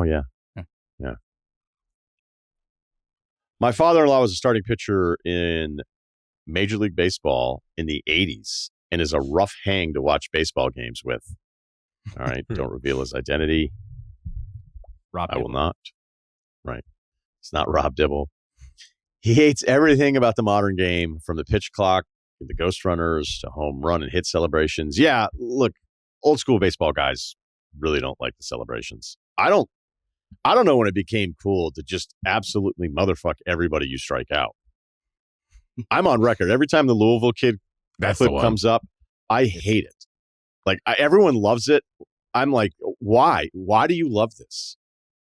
Do you think it's because like bat flips kind of got out of control for a while, so there was like a natural shift back to the pitcher thing? I actually think it's kind of fair. I think it's also like, he's got like how Whitney Houston can only hit that sort of level. There's a couple like that's his note right there. Like he does it better than most people. I think that fuck you is chef's kiss. So I don't know if it was the whole like, you could say it's the narrative switching back from batters to pitchers. I think that guy has a specific skill. There's just a way his bottom lip like shot out of there for the fuck you. It was, I think that was unique. I think that has something to do with it. Sounds like somebody liked it. Loved it. Home runs are more rare. You striking somebody out with no one on in the second inning, acting like just clinch the pennant. Yeah, sure. Like that guy for the Yankees. Although they did win the series. All right. So he hates everything. Increasing the size of the bases, no good. Cameras on the bases, even worse.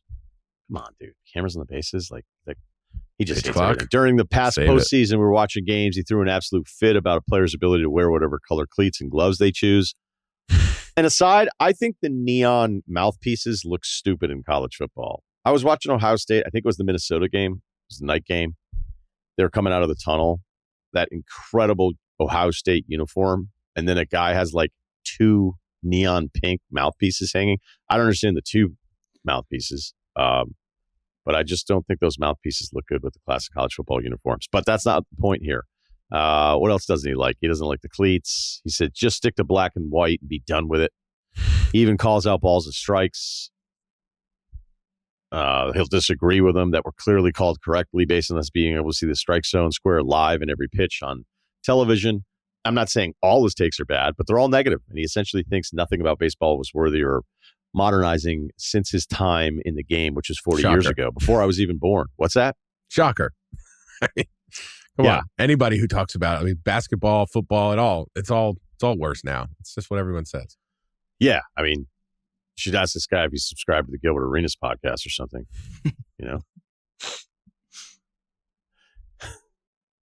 NBA basketball players, the only athletes to not evolve in human history. Since he literally played in the majors, my career finished in 5th grade when, as a catcher, a ball hit me in the throat and I was taken to the ER unceremoniously. That's a tough one. Damn. How do I approach him with counter arguments or thoughts? He and I are comfortable around each other. I'm no longer in the phase of trying to impress him or I'm worried about how I come across. But given he literally played in the majors, I'm a bit of a loss.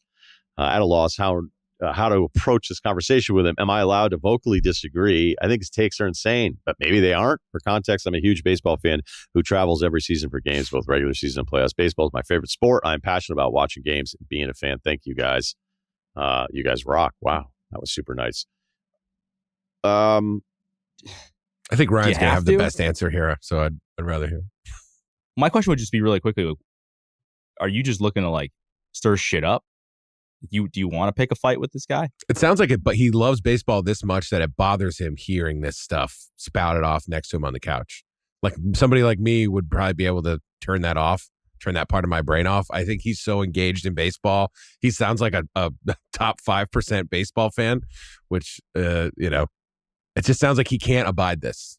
And he's like, he needs to find some sort of way. I don't think he's trying to change his mind. I think he just wants to offer the counterpoints. Like this cannot stand. This is a long game. And so I don't know. I don't know what I would do, but I know I would do nothing, but I understand why this guy It is a tough one. It is a tough one. Like when I have on NFL players or something, a sport that I'm less comfortable talking about, although I think I'm fine in comparison to other NFL I think people, you're fine I too. think it's stupid. I remember I had to have a meeting once where it was like, you need your NFL to raise your NBA. And I was like, no, I don't. It's like the NFL is the easiest sport to talk about, and everybody's kind of saying the same thing. And it's also a sport that most of us don't really know what the fuck we're talking about. We don't know who was assigned what help. We don't know what the read was. We don't know what the protections are. And then people a lot of nickel talk this month, though. Certainly a lot of nickel talk. 13 personnel was 13 hot. personnel. 13, yeah, 13. Yeah. Buzzwords. Wide 9. Oh, yeah. Yeah. A lot of buzzwords. Throw out a couple too deep, couple quarters looks. It's like, fuck, man. You can't throw deep anymore, man. And you can just say it, too, by the way, because then somebody else who played. When Kurt Warner and another quarterback were playing or arguing over what the route was, that was 2 years ago. I was like, I give up. I'm not going to sit here and pretend I fucking know what the route tree was. No, that's an option route. No, but that off that safety look, it's over here. And it's like two guys that played the position forever. I forget who Kurt Warner. He was arguing with somebody in the media, but there was another time he was arguing with another quarterback. And I'm not even criticizing anybody for it. I think football is way more complicated than just, hey, this guy's good or this guy's bad. But whatever. Maybe your guy's right though. Maybe your father-in-law is right. Like, because now like there's too much shit going on. Like, were sports just more fun when we were dumber, when we didn't when we didn't have all these different options for cleats and things, and it was just like, hey, we watch baseball because we like baseball. Now there's all these million different things. I don't know. I'm just thinking out loud. Like, sports are kind of complicated now. Well, the discussion around it, because we have access to so much information, you can basically dismantle any point, even if it's the right point, if you want to, with information that makes you feel better about maybe a player that your team drafted or a player that you hate or whatever. But, this influx of so many former media members, like doing media at the time, like the thought was, oh, this is going to be direct to consumer. It's not going to be filtered through other voices. It's not going to be the opinions of like guys like me. It's like, hey, you never played and you have this massive platform. People listen to you. Like, why is your opinion any good? And there's times where I'm like, yeah, and then I hear some of the ex-players. Like, I did a YouTube thing on this a while ago where I was like, you know what? No problem. Like, I've seen what some of you guys say. You guys say dumber shit than we do. And it's usually just baked in a casserole of bias based on how much you like or dislike an active player or a former player or a former generation or current generation. So, welcome to the party gang. Specific to this email, though, he's just a super negative guy.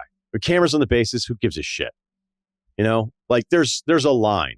And I'll even say it, like sometimes with my dad, he's older now, and we were talking all the time during that Celtics run because, I want to always be able to call my dad and say, hey, what do you think of this? And it's generally super negative. And I'll listen. No, he's not like, oh, McHale would kill all these guys guy. That's not what he does. But like if the Celtics would have a bad week, he'd be like, this team isn't good. And granted, like they ended up winning an NBA championship. And so then it was the start of last year and there were things that he didn't like. And by the way, the Celtics of those 2 years prior to the Tatum injury, they are a pretty fascinating team where it felt like they had this incredible offensive flaw for how predictable they were and just how much they would settle and super three-point reliant. And it's like all of that stuff is true. And they also have an NBA championship in their back pocket. So like, what's the right answer? Like it's just hard to say. So he would be negative and I'd go, they just won a championship though. Even if I agreed with some of the negativity about it. So then one time I just kind of challenged him on it. I was like, do you watch this only to get pissed off at it? And the reason I bring that up is that's what it feels like you're dealing with here at your father-in-law. And so at some point you have to just accept that's where it's always going to go. Like you can't, I know what you're doing. Speaking to the emailer, you're having an internal conversation of like picking and choosing when you think you should go back at him because you want to correct him. And he might be incredibly wrong about all this stuff. And it is grating. It's exhausting to listen to somebody be that negative about it over and over again. Again, specific for this guy, because he just wants to believe that his generation is far better than all these guys today, even though literally everybody throws like 97 now. And so it makes it even harder to hit on top of everything else. Mm-hmm. Now, if you want to start talking two-strike approach, I'd be with your father-in-law. I can't understand a guy who can't hit home runs, not choking up, trying to go the other way, just making contact, and somehow swinging for the fences and striking out, hitting 212 and being like, nope, that's what we want our guys doing now. I don't understand that shit either. But I think as you get older, and it's also kind of funny, and I promise I'll finish here soon because this feels like it's now a million different things. But especially on social media, where if somebody says something, just let them be wrong. Like, who put you in charge of fucking correcting everybody? And there's just a lot of correctors out there. And, sometimes you feel like you got to do it if it's something that you're really informed on. Sometimes it's just, decent conversation. Pretty rarely. But there's just a lot of people that aspire to be correctors. And I would tell you it's exhausting if you want to keep doing it because nobody's going to go, hey, good point. Thanks for correcting me. You know what? I think I saw one of those in the wild. But I think it was on Facebook. I might start doing Twitter.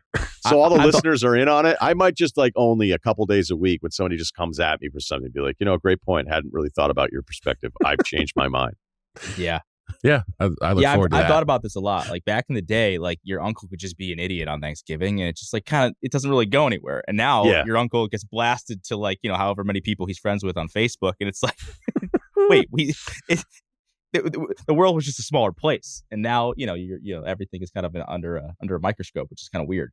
How about this though? What if you just start giving him? What if you gave him like an '86 Mets DVD for Christmas coming up, holidays, and just like subtle, funny gifts of like stuff that he likes from the '80s, like the '80s baseball highlight tapes? And I don't know, it could be kind of funny, Could be funny. It's not going to help you when you're watching baseball, but yes, you're right. No, but you could dick with him, and then like you can mess around with him, and you can push back with him, but then like get him kind of this nice gift for Christmas, and then it's like the balance is kind of there, like he knows you're having fun with him still. Then he calls you in the room, be like, check out this Wally Backman bat. Like this is when baseball was baseball. Or you can just keep turning up the volume during the game. Ooh, that's a nice Mulaney. Like that. Mulaney'd it. I like that. Mulaney'd it. All right, that'll do it for us today. Thanks to Stephen Kyle, as always, for joining the show. Check out our YouTube page. We had the NBA stars, NFL quarterback comps also on the YouTube page, which you heard on the podcast today as well. And thanks to Joey McGuire and Texas Tech. All right. Again, subscribe to the Ryen Russillo Show on Apple and Spotify. And we'll talk to you again tomorrow.